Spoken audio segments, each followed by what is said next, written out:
Après ces 3 séries, après la fin en arrivant jusqu'à la carte 21, il existe une carte sans numéro, mais qui peut prendre en fait les numéros 0 ou 22, le début ou la fin, et intitulée le mat, comme si la fin n'était qu'un début. Le mat, son nom, fait référence à la matière, mais qu'en partie.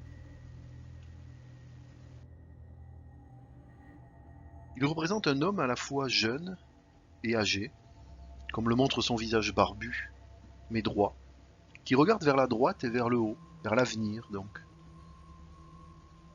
Il porte une coiffe mêlant le droit, le courbe, le solaire et le lunaire, du jaune doré au rouge vif, par tous ces états intermédiaires. Son vêtement est très court. Il est presque nu, de couleur verte d'espoir, de chance, et de rouge, la couleur de la finalité de la quête, du début et de la fin donc. Un ceinturon doré maintient ces couleurs en lui. Le haut de son habit est comme une couronne en papier, comme un habit de bouffon du roi, orné de grelots, sphériques, solaires et lunaires. Des chaussures rouges et un bâton rouge lui aussi le maintiennent bien sur terre. Une terre là aussi bien étrange, mêlant le bleu et le doré avec ses herbes folles, sans structure, désordonnées. On trouve aussi sur l'image un chien qui ressemble aussi à un loup, le poussant ou le mordant vers l'avant, le poussant vers l'avant. Son baluchon bleu, de la même couleur, se termine en forme de cuillère, comme en bon repas, comme un mets sage, avec un sac bien fermé. Là où tout se cache, là où tout commence, ou là où tout finit. Ses mains sont tordues, désordonnées, elles relient son corps d'une façon bizarre. Mais elles équilibrent à la fois le bâton de marche et le bâton de baluchon. D'un point de vue alchimique, cette carte indique finalement que tout est possible. Tout n'est qu'un grand puzzle. Il est comme un joker dans les jeux de cartes, une qui peut tout remplacer.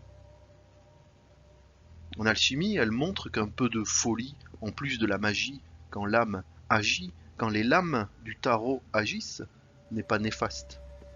Elle ne s'intègre pas dans une étape particulière, car elle les comporte peut-être toutes en elles-mêmes.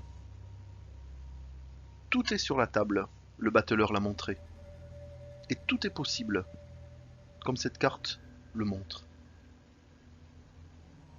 En alchimie, il n'existe pas qu'une seule voie, qu'une seule première matière, précise, définie. Chacun peut trouver sa propre voie. La première matière peut être bleue, verte, rouge, blanche, issue du minéral, du végétal, ou d'un autre élément comme le feu.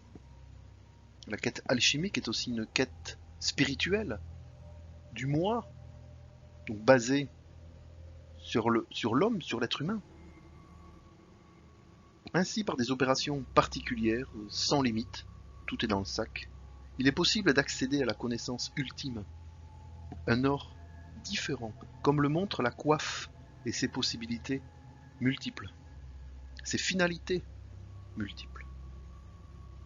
Sois bien ancré sur terre, marche vers l'avant, opère à partir d'une première matière, et tu pourras accéder à l'or des philosophes. En suivant quelques principes de base, quelques techniques, tu peux y arriver. Il n'y a peut-être pas besoin de maître ou de guide, terrestre donc. Et en cela, cette carte peut bien commencer l'œuvre, comme elle peut bien la clôturer. Et l'on comprend donc bien, finalement, que le début est une fin, et la fin est un début. Et l'Ouroboros des alchimistes en prend toute sa valeur au travers de cette carte.